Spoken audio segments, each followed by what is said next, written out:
Hi, everybody, and welcome back to another episode of the Silvates podcast. This week, I've got Oren Landa joining me, who is an osteopath and naturopath and the founder of Kiara Naturals.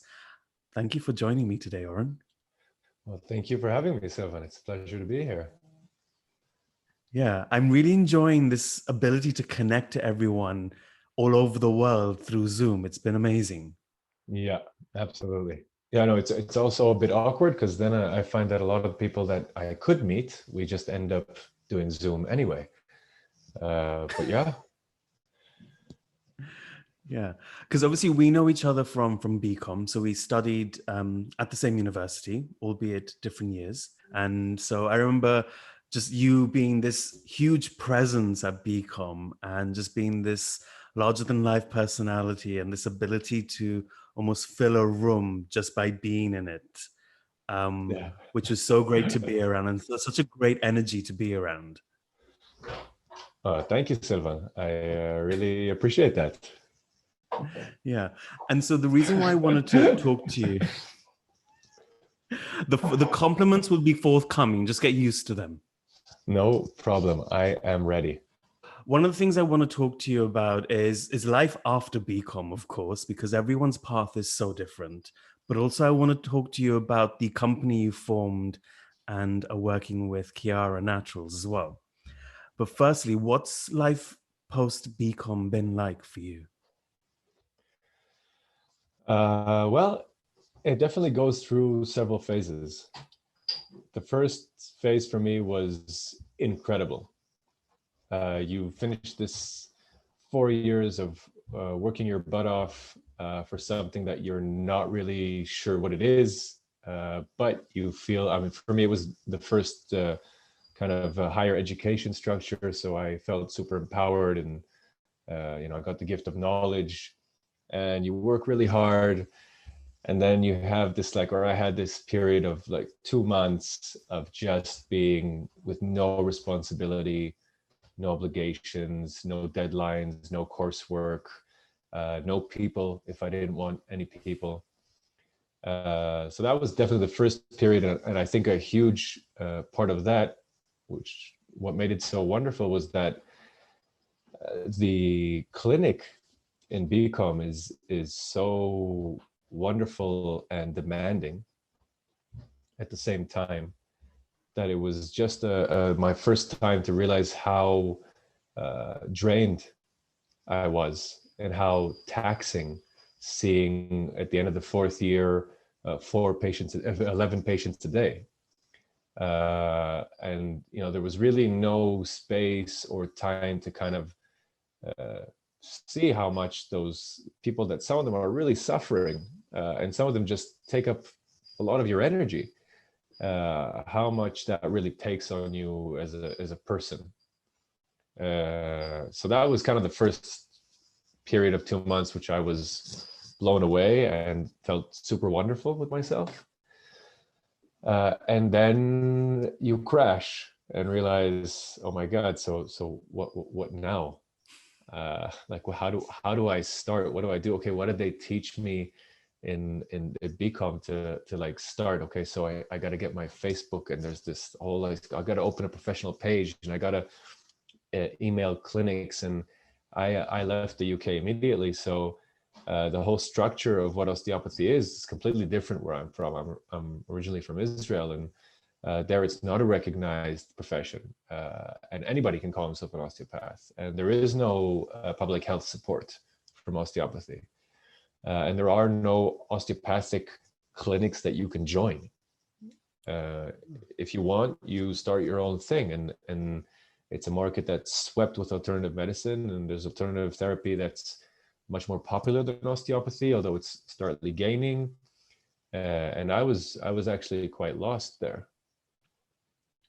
And there was also the point of like, okay, you meet people, friends, family, people that get referred to you in your room that you made seem a bit like a clinic, whether it's in your flat or if you rented a space thinking, okay, it needs to be professional looking. And then you realize, okay, it's not the BCom clinic. I've actually become kind of a checklist therapist. I rely on my kind of consultation form, and then I do A, B, C, D because it fit the place where I was working until now. But now it's not like that, and there's no one to talk to, and there's no one to bounce ideas off. There's no one to consult, and which is why I think also this podcast is really amazing and comes out a lot. You know, that gap is a huge gap. I cannot overstate the feeling of how alone I felt when I had to buy, couch roll. I don't know if you call it that. Yeah. Yeah, the pillows. What pillows do I want? What things do I hang on the wall? So that was shocking. Yeah, that was kind of my first 6 months after BCom were like that. And it's so interesting because a lot of the people that I've been speaking to for this podcast itself have come up with very similar themes. It's you have all this structure and then you crash because you're so burnt out in a way. Um, and you kind of have to rebuild yourself back up. And so, what was it like for you then, going from a very structured sort of clinic type scenario, and even in the UK where it's very, regulated by GEOSC and you have influences from the IO and things like that, going to a country where that essentially sounds like it didn't exist? It was nice on the one hand because first of all, nobody's telling you what to do, and then you kind of faced with that dilemma of what do I want to do. And I remember there were a few individuals in our school that were always developing in different directions, especially in your year. And you yourself, you came from a physical, uh, I'd say, physical movement or exercise structure, and you already had kind of a direction that you came with a base from. And I had that a bit less, and really, you're kind of now wondering, okay, what can I do? Osteopathy is so wide. And that's a bit scary because there's no one to help you. But for me, it was really liberating, and at the same time, I felt a bit disappointed with the educational system, not specifically from BCom. BCom is an amazing place, but I think the way with the whole regulatory bodies that manage the educational system that we go through, we basically got a ticket to enter a profession, but then after developing as a practitioner or as the therapist, that's on you. Like you do your thing. So there was a learning curve there of how do I communicate what I'm doing? How do I explain to people what osteopathy is? There was nowhere other than copying other sites that I could see how to explain it, because the UK definition of what it is and what it can do is something that I don't believe 100% with or in. So how do I say? And then again, I'm so paranoid about, claims and what osteopathy can and can't do. I believe it can do this, but I'm not allowed to say that, which if you're in a country where it's not regulated is amazing because you can really say anything. Yeah. So I was kind of just searching around. The really difficult part of that is that you have no patience, you have no income, you have no real practice to keep doing what you're doing. And another thing that I don't know if a lot of people talk about is that after 4 years of having other people, move you around, even if it's just HVT happy or trigger happy students that just crack you here and there, I was missing that physical contact. All of a sudden, nobody was touching me. Nobody was listening to my body. Nobody was cracking me. Nobody was METing me. Nobody was giving me visceral osteopathy. Yeah, it was challenging. Yeah.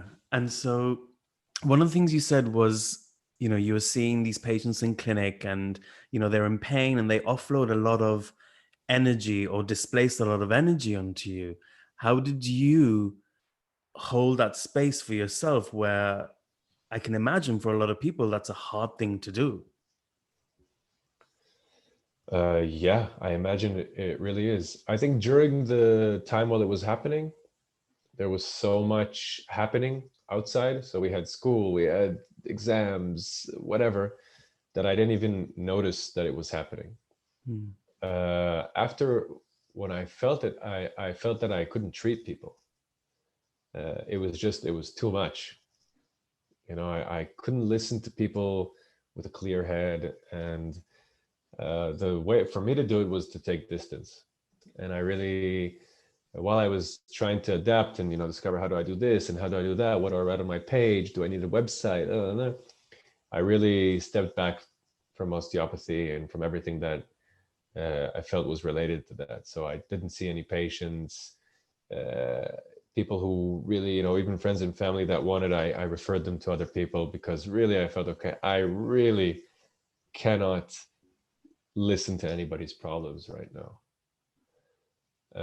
And for me, it was just time that did that. I started missing it after a while, which I think is a healthy process. Like I think the thing that I would like to develop there is the ability to, okay, now that it's your profession and now that you do it, how do you stay clean? And that's something I have no idea. I'm working on. I hear meditation helps, but I still find it challenging. I was looking through other medicinal therapies, a bit more to the esoteric kind of energetic healing and energetic cleansing, because they do take a lot of emphasis into saying, okay, these are energies, and if you call it energies or just patience or just being full from hearing too much, it doesn't matter. It's essentially for me the same thing. And kind of self home care exercises of how to not take too much of what you're told personally, because we do hear some pretty harsh stories. Yeah. And I think that's such an important aspect of an osteopath's journey to tell, because often what we see, especially on things like social media, is you graduate, you open a clinic, and everything's great and everything's easy, I want to say. And obviously, that's just one aspect of it. But I think taking space is something that a lot of people that I know, especially the people that I graduated with, did as well, to the point where some of Yeah. them are still taking space, which is good for them. Yeah, I still, I'm still not back into it. I cannot see more than, 5, 7, 10 patients a week. It's just not something that I can do. I came into study osteopathy because I read that it was like kind of white magic, that it was kind of like a bright mystical art that could give you really the keys and the tools to working with the human body.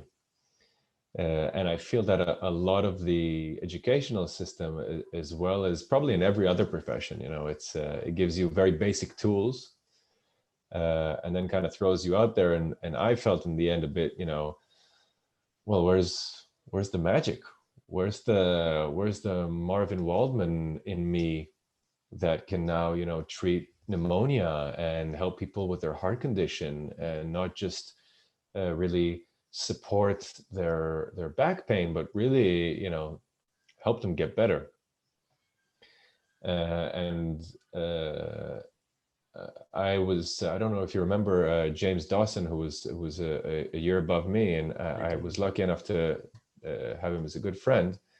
And he was always, pushing more and more into pushing me more and more into searching for more and reading more around the traditional literature. And then I did the IO course in the last year at BCom.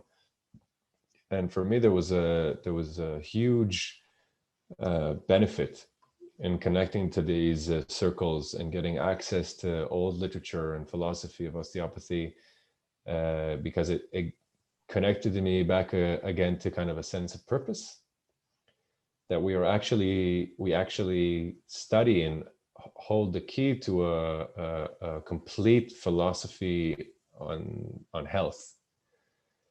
And for me, it was super helpful to when I did feel like I needed space and I couldn't do what I was trained to do. It really gave me a lot of hope and a lot of inspiration to go into those. So, I mean, I can just recommend to anyone who does feel frustrated in the end of kind of where they are and what they know and what are the opportunities, that the foundation and the knowledge is there. And you don't really need somebody to teach you. You can read, you can philosophize with yourself and theorize, and you can just go. Yeah. That's really interesting to hear because I mean, where would you send people, or what would you recommend to read if people are feeling that way, that they want to connect to the real grassroots of osteopathy and how this, like you said, this magic sort of developed, and how sometimes we lose that over time. Well, the two books that did that for me in the beginning was first of all the Philosophy of Osteopathy, or kind of the Foundations of Osteopathy by Still, which is, you know, super out there, super old, but the guy's belief in, you know, what can be done and the details of attention, and really, as much as he was a doctor, and we know already that a lot of things that he said were inaccurate to this or that extent, but the way he looks at it and the way he talks about it and the way he gives the philosophy, because we're never really speaking about the philosophy. We are taught, you know, rule of the artery, body is the foundations, all these courses, but we don't philosophize about what they really mean. And they hold within them, like the rule of the artery, you could take that and talk about it for years. And that's a really good, I mean, I don't know if it's really good, but for me it was a really inspiring point to try to read. Wow, this is actually pretty wide. And then the philosophy of natural therapeutics. I don't remember if it's the philosophy or the foundations. That was a really cool book. That smashed everything that we were talking about, you know, as far as germ theory and what disease is and what health is and what macrophages do, and all these. And you say, oh, whoa, there's a whole other perspective on these things that might not be accurate physiologically, but as a way of thought, as an approach of things, is really interesting. And yeah, those are the two that I you know, go back to again and again. Yeah, and it reminds me of conversations I would have with Andy Mansfield when we were in clinic, and how passionate he was about the philosophy of osteopathy, and how he wanted to make sure that that was still passed on to the next generation of osteopaths. And I remember feeling we're not taught that necessarily, and No. it's such a shame, I think, because it's so rich in its history, and sometimes we don't realize that. Yeah, and it's very, very inspiring. Like you can practice all of that in clinic, you know, and you're not doing anything dangerous. It's actually even more subtle than what we've learned, and you can think about it while you're doing it and see how it feels and what your patients, how they respond to it. So it's really amazing. Yeah. Currently, you live in Switzerland now, Yes. and you formed your own company called Kiara Naturals. What Yes. inspired you to do that? But well, it was a combination of kind of graduating, going through those periods of not knowing what to do, and then starting to develop my clinic, and it was going quite well. Uh, and then my co-founder was a really good friend of mine. His name is Boaz. Uh, he's a clinical herbalist, and I came from this approach of like, we don't need anything. The body can heal itself. We just need to remove all the barriers and, you know, balance a bit here and there, and it will happen. And then I got exposed to plants and how actually human beings have the same we've evolved with food, we've always evolved with plants. They are part of us. We have been using them and cultivating them and manipulating them to help us from the beginning of time. The same we did with food. So I was kind of, okay, so there's food is okay to use. I was taught to use that, but I was never taught about this whole other world of plant medicine. And for me, it became like a really strong click of how they actually complement each other. Osteopathy, plant medicine, and here's something I really believe in. And the amazing thing about plant medicine is if that you do it right, you can actually reach many more people. So whereas I was doing, 5, 6 treatments, maybe 10 treatments a week and seeing 10 people, and maybe those 10 people, talk to their family and friends and get them a bit on a different direction, and they can help them if I did my job correctly. Here is a tool that you can get out to thousands of people a day. Very basic screening questions, very safe things, fitting to osteopathy in the sense that they don't override like allopathic medicine or medication. They simply support. And unlike other consumable things, which was a big issue for me, we're just going to make things for people to buy more and more and more. No, they actually have, just like osteopathy, they have therapeutic effects. Valerian root, which is used for sleeping, not only helps people sleep, but it helps them helps the recovery of the adrenal glands, and basically gets them better, so they need less of it. And that's kind of what made me and Boaz want to open this company, so that we could actually get holistic. And I really like, Bcom, we really don't like this word holistic, but I really like it now, because it's a kind of looking at the person as a whole, and you can ask them a few general questions, take a look at their medication, see that everything's okay, and you can basically give them a product that over time treats them and makes them feel better. And that for me was really the core reason to do that. Yeah. And one thing when I was doing my research on your company is, the range of products that you offer are really extensive. Mm-hmm. And I mean, just looking at your website alone, it's a stunning website. Whoever does your website design, bravo. Like, it was really easy to navigate, really aesthetically pleasing to read through. Thank you very much. Yeah. And that's, one of the first things that people will come up on, like, how easy is it to look at your website, and how easy is it to order and things like that. So one of the things that I saw was that, you had a lot of extensive types of products. You mentioned valerian root. You also had a lot of CBD products on there as well.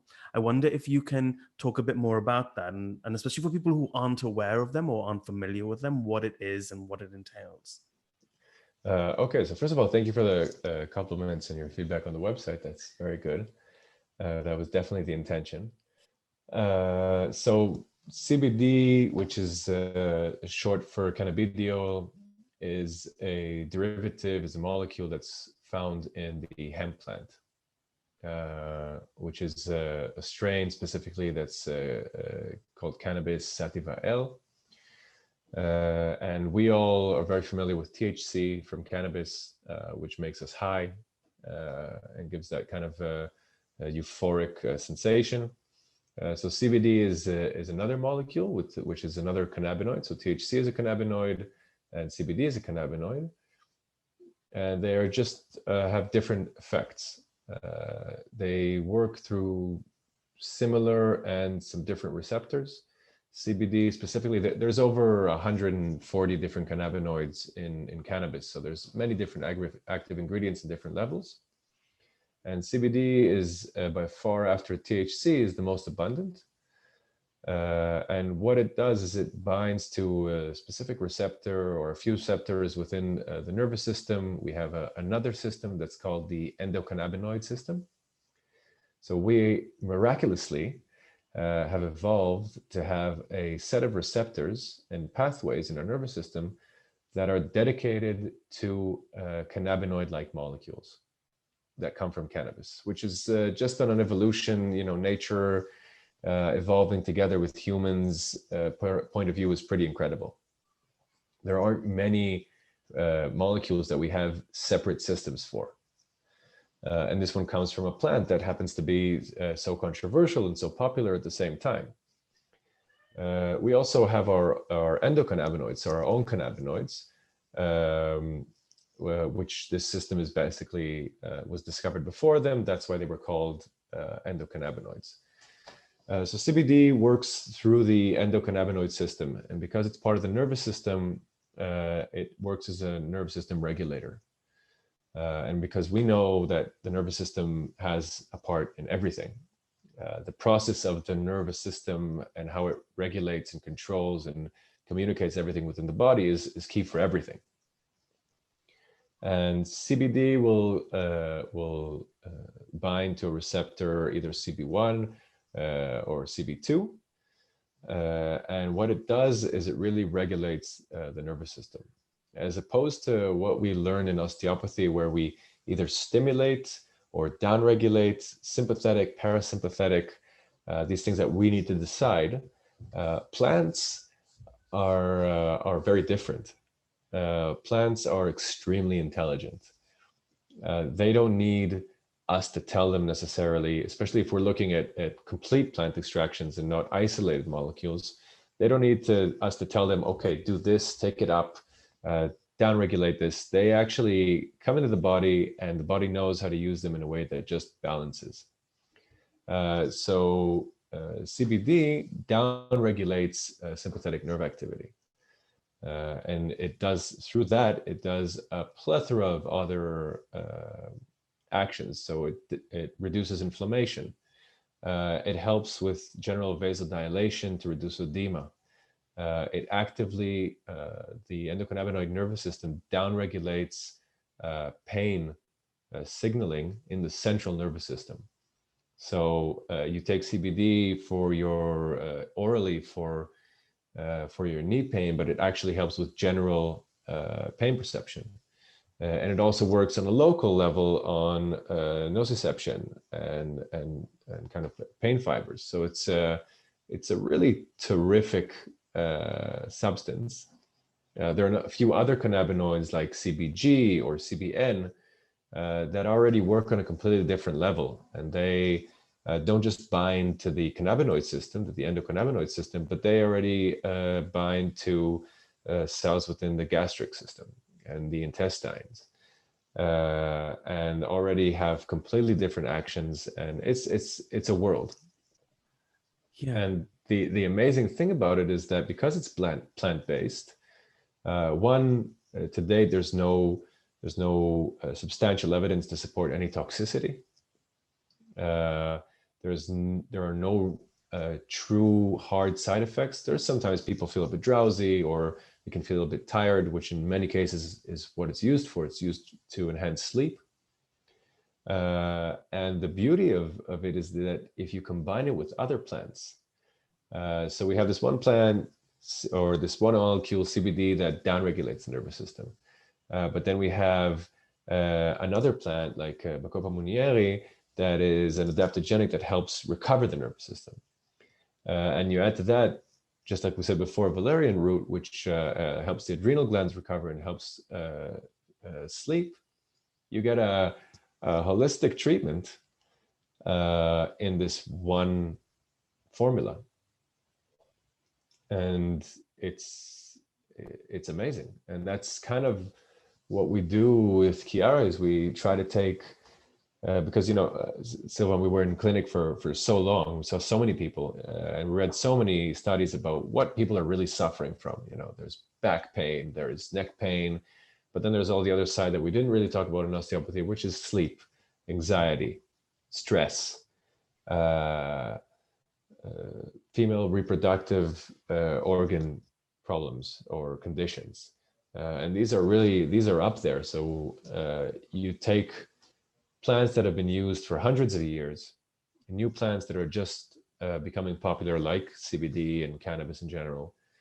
And you can formulate things to really give people a combination of solutions.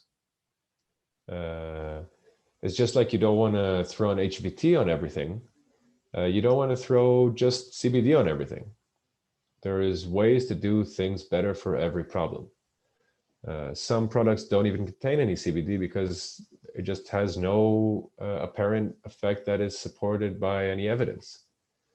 And that's where we kind of like attempt to use other plants to give people various solutions. I hope I answered your question, because I can talk about this for hours. I could listen to it for hours. Thank you. It's fascinating You're because very kind. this isn't the stuff that we're necessarily taught about. And it's obviously people like you who have an interest in it or have researched it and gone and developed your own sort of companies or products that have become the experts in the field. So we're just sitting here wondering, why didn't we know about this when we were in clinic? And how does that help you in terms of your treatments, your Oh, osteopathic treatments? it's I want to say it's crazy, because it really is. So the difference, for example, between doing a soft tissue treatment, doing it just, me with my hands and my palpation skills is amazing. But then I can take a bunch of other plants, just the most famous one being arnica, and I can use it, and it's not just a hype or a product. It actually has a physiological effect. It reduces inflammation. It blocks TNF alpha, and it reduces interleukin release, and it causes local vasodilation on superficial level and vasoconstriction on other levels. And it's really amazing. And the treatments become, 3 times, 4 times more effective. And I mean, the plants are there. And as I would call myself part of nature healing, right? We're osteopaths. We kind of do the natural therapeutic way. When you get to know plants and when you study plants, you connect more to that natural window of tools. It's amazing. The human body can do anything on its own, but it's really nice to get some help. And there's sometimes, after we've had an aggressive treatment or a strong treatment, I won't say aggressive, but strong, I'll give my patient some pain tincture to just make sure, okay, you're going to be sore after this. There is no benefit that I can see of you feeling that pain. I'm not going to involve myself in the inflammatory process, because that's what we were trying to stimulate. I'm not going to involve myself with fluid dynamics, so we're not going to do anything for vasodilation or constriction, because that your body's taken care of. But the pain that you're going to feel, you don't need to. So I give you a bit of that, and it doesn't last you all the time, and it doesn't block the pain completely, because I don't want to disconnect you from the pain. But I want you to be able to enjoy the physical relief that you've gotten now. I want you to be able to get home without feeling too much aches and pains. And I want to give you the best set of tools to get the most out of what you just paid for. And for me, that's been a huge change of attitude. Yeah, and in that way, it seems very complementary because it's all about holistic healthcare. So yeah, it's an interesting topic, because when people buy products, the same as like when they come to osteopathy, they want to get cracked. They want you to HVT. They want to feel that something happened. It's the same thing when they buy a pain tincture. They want to feel hit by a hammer and numb. And you can give it to them, but that's not really what we want to do, right? We want to support something that's happening anyway, not interfere. So it's really difficult to, the same way you tell your patients, listen, I really don't want to dig in there with my elbow. It's not going to do anything. It'll actually, in the long term, it's just going to get you to come back again and just want more of this. So that's kind of what we try to keep as a goal. Yeah. And one of the things you just mentioned that I found really interesting was that, you said we don't want to, one, block the pain, you don't want to disassociate the pain, and you also don't want to get rid of the inflammation because that's what you want, and you want to stimulate because that's how the body heals itself in a way. But it's what I get from, the philosophy of osteopathy. It's whatever the body is doing, it's doing it for a reason. uh, there's everything is happening for a reason. I mean, physiologically, at least. And if there is inflammation, then there should be inflammation.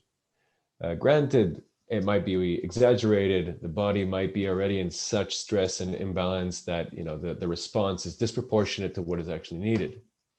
So I wanna help with the experience that I get from clinical practice or from the research or from colleagues. I want to help regulate that. But first of all, plants do it intelligently right away. But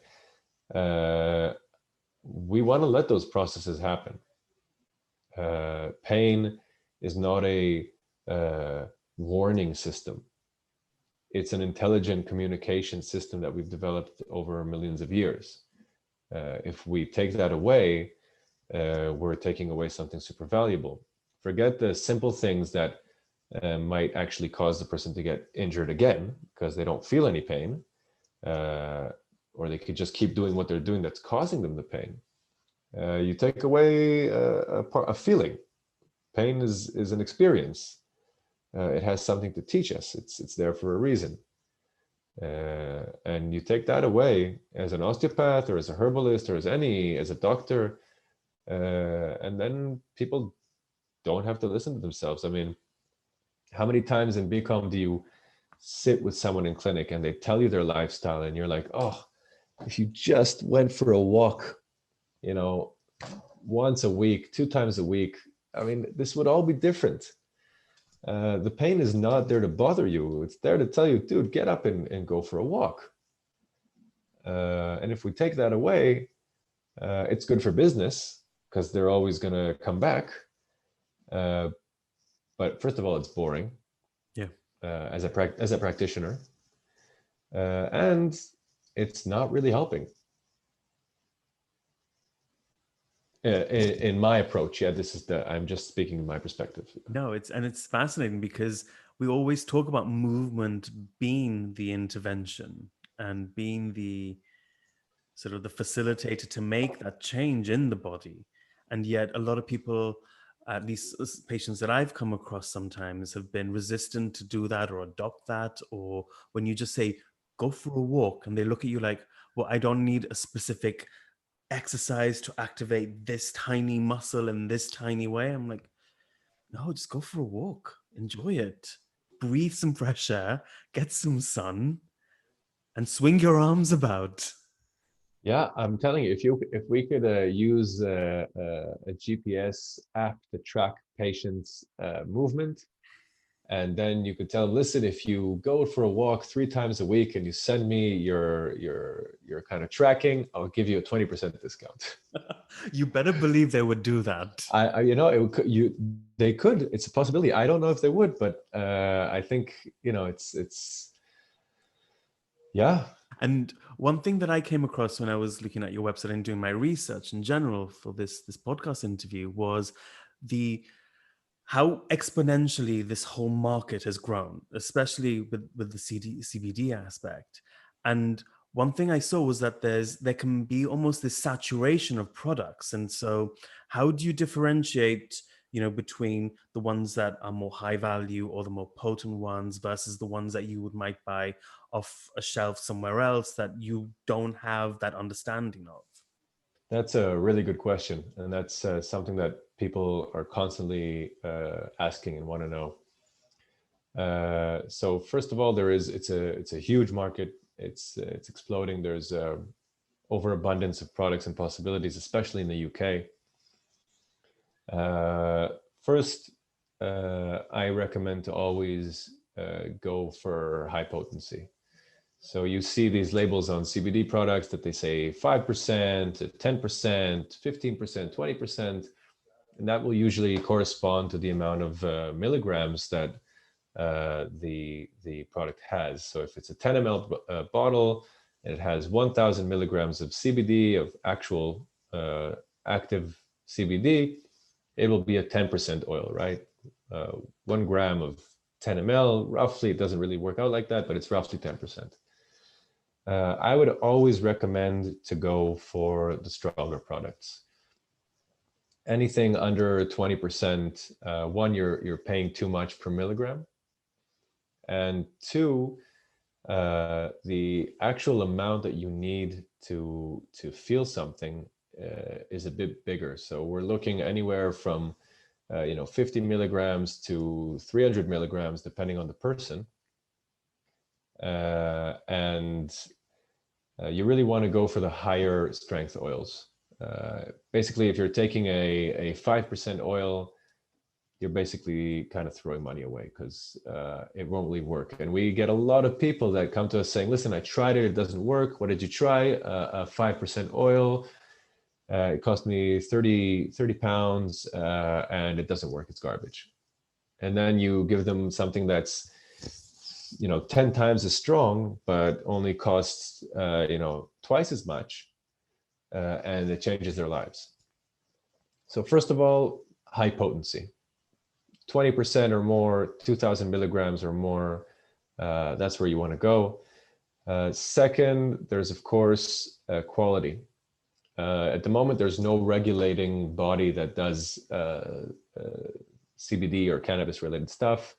The only standard that you can go for is a good manufacturing practice, or GMP for short. You'll see on the packaging or in the websites GMP. And this basically is a quality standard of production. It means that all the raw materials are checked and screened. It means that the manufacturing process is consistent. And it means that you're actually getting what you buy. And if you don't have that GMP, you could be buying 20% oil, which is actually a 3% oil. So those are the two main things that I would go for as far as product assurance. And then I would also say, buy from a company that you trust.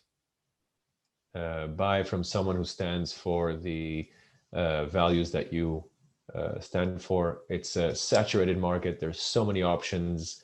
You can buy bio, you can buy organic, you can buy locally grown, you can buy recycled. Just, we have an opportunity to take a world of consumerism and actually, as consumers and as producers, push it in the right direction. Let's not turn it into another, just cheap consumerism. We can actually, because it's still made in Europe. We can still buy, you in the UK could probably buy stuff that was grown and manufactured within 50 kilometers of you, or within Europe. So let's keep it that way. Let's keep the quality, and let's keep it, supporting local communities and make from recycled materials. That's for me, that's what I would recommend always. One thing that I've noticed is, because information is so readily available, one, it can be a little confusing. So I appreciate you being able to clarify that for me. But also, consumers are getting smarter. They choose to spend their money wisely. It's not just that they'll buy anything off the shelf. They'll research it for days or weeks. That's what I'm like before I even make a purchase. And so being able to share some of that information, I think, is only going to help people make choices that are going to benefit them in terms of what products they need. Absolutely. And another thing that we tell people that do use plant medicine in general, but specifically CBD, we could say that also for osteopathy. If you tried it and it helped you, uh, tell other people. Doesn't matter if it's from the same therapist or the same brand. Doesn't matter. Just tell them that it helped you. Tell them that that treatment was, you know, I didn't feel new, but it helped me 15%. That's like the mission that we're all a part of. Yeah. And that 15% can be huge to someone. Life changing. Yeah, you don't have to have a Absolutely. whole new body. You just need a regeneration of something or a mindset that it's helping and you're getting on with the rest of your day. Yeah. And so one of the things you mentioned before was, you talked about inflammation, you talked about sort of sleep problems, and you talked about valerian root. What are the other things or conditions that people might come to you with that you think, okay, these are this type of product which could help you? Well, there's the overall leader, and understandably so, is anxiety. Anxiety is we at BCom we see that lower back pain is like the new real pandemic of the world, but actually anxiety is topping that one by easily. Some people who suffer from back pain have anxiety, but loads of people who don't have back pain suffer from anxiety. Yeah. So anxiety is definitely up there, and osteopathy has a lot to offer there. Everything that can support parasympathetic activity, if it's visceral osteopathy, if it's simply, rib raising. There's so much to offer there. If it's breathing exercises, this is really, really, really, if you talk to anybody in your clinic for a musculoskeletal issue and you dig a bit deeper, 9 times out of 10, you're going to find some overstimulated anxiety-like situation. That's huge. That's what we're seeing all the time. Yeah. And do you think that's just a byproduct of the way we live now, or is there something that contributes to, because this heightened state of anxiety? I suppose it's a question for anyone, really. Yeah, I don't know if I'm qualified to answer that. I mean, that would be just my personal opinion. I do definitely see the times now with COVID-19 and isolations and insecurity. People are losing jobs. People are stressed. People are, fearing other people. Uh, I think, anxiety has become, coffee, breakfast, and anxiety. That's how the morning starts for many, many, many, many people. And I don't know if it's related to our culture, lifestyle. I think that's a bit over my head. It's just, it's day to day things. Yeah. Yeah. In fact, it's interesting because I was talking to another osteopath who I graduated with, and she's seen a lot of patients come in, and she's doing, as we're taught to do, we check the medications, and a lot of them are taking antidepressants. And it's interesting because when she asks, like, oh, how long have you been on it? March, April time. And Yeah. it just makes so much sense. Yeah, absolutely. Yeah. And there are plants to, that do the work incredibly. Uh, one example, just in case people are thinking about it, there's Siberian ginseng, there's Korean ginseng, there are reishi mushrooms, there are cordyceps mushrooms. These four are amazing to kind of give you that little bit of extra power to not fall into that depressing or kind of down loop, and not to see the morning as gray. So that's definitely something that I can recommend. If you like, I can send you. I don't know if you have like links or something on the. Yeah, we can put some links in the description. nice. I can give you some, some reading material about these plants and how they can be used and how amazing they are, really. That's fantastic. Yeah, because, and so if someone were thinking, okay, I have, this certain condition, I've been told like a certain plant-based oil or a tablet might help. What do they need to do step by step? Do they need to just research? Do they need to speak to somebody? What's the process? Well, I would, if you were recommended a specific product, I would first talk to to the brand. If there is, I mean, because we come from a world of complementary medicine, we give consultations. We are there with the people. A company that is selling you holistic products should be doing its best to offer you a similar kind of support.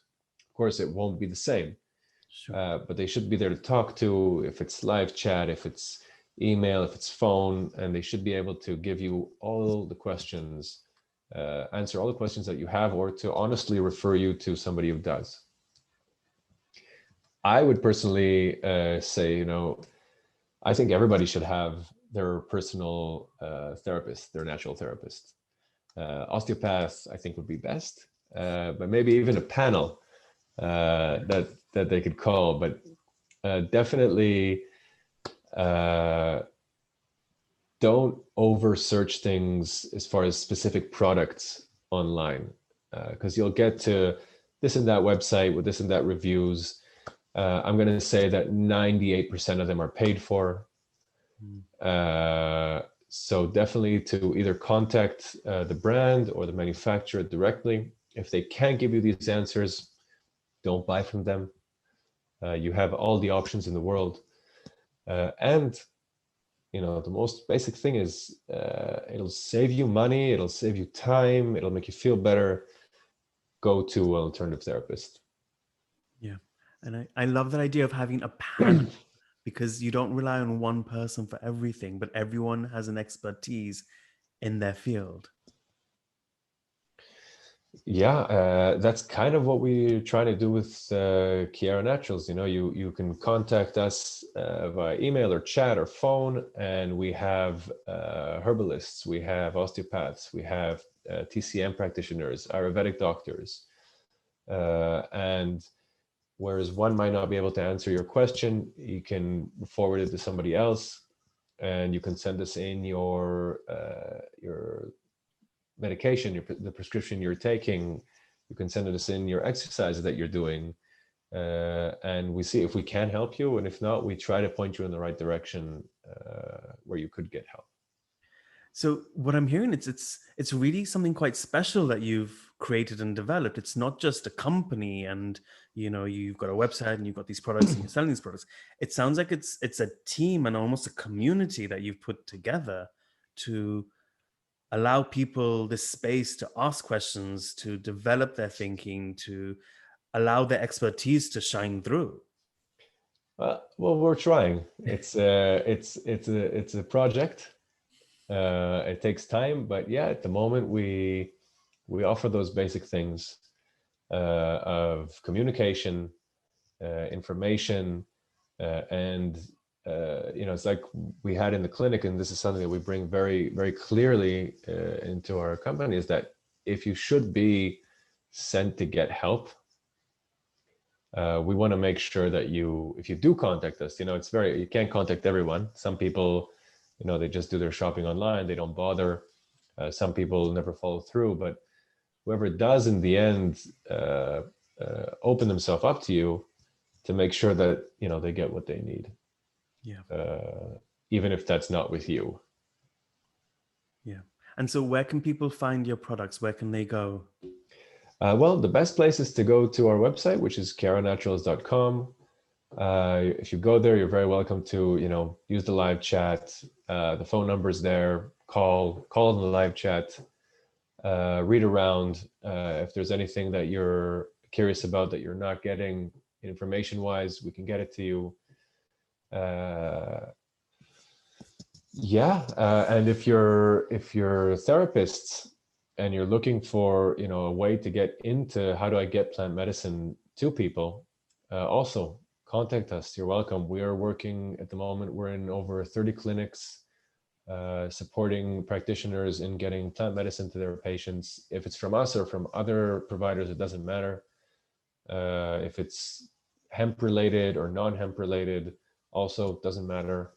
It's really, we're trying to spread as much of this as possible. And as therapists, as osteopaths, especially in the UK, you have such authority and power with people that you really have a lot of influence on how people respond to things.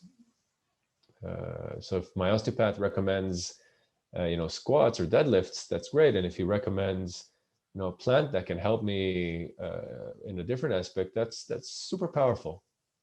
Yeah. And just as important, I think. Yeah. Yeah, definitely. Yeah. So the way some clinics have like, ice packs or things like that on their shelves, it'd be great to see these plant-based medicines displayed on these shelves and given just as much importance and impact with Oh, patients. absolutely. And the great thing is that, it makes happier patients. Yeah. That's that's the what we all want in the end, I think. Yeah. Well, I really want to thank you for spending the time, just for starters, just educating me on all of this. Because if I can't, I'm sure I'm not the only one who doesn't have enough information or hasn't been exposed to enough of these things and this information. So I appreciate you spending the time with me and just talking to me about it.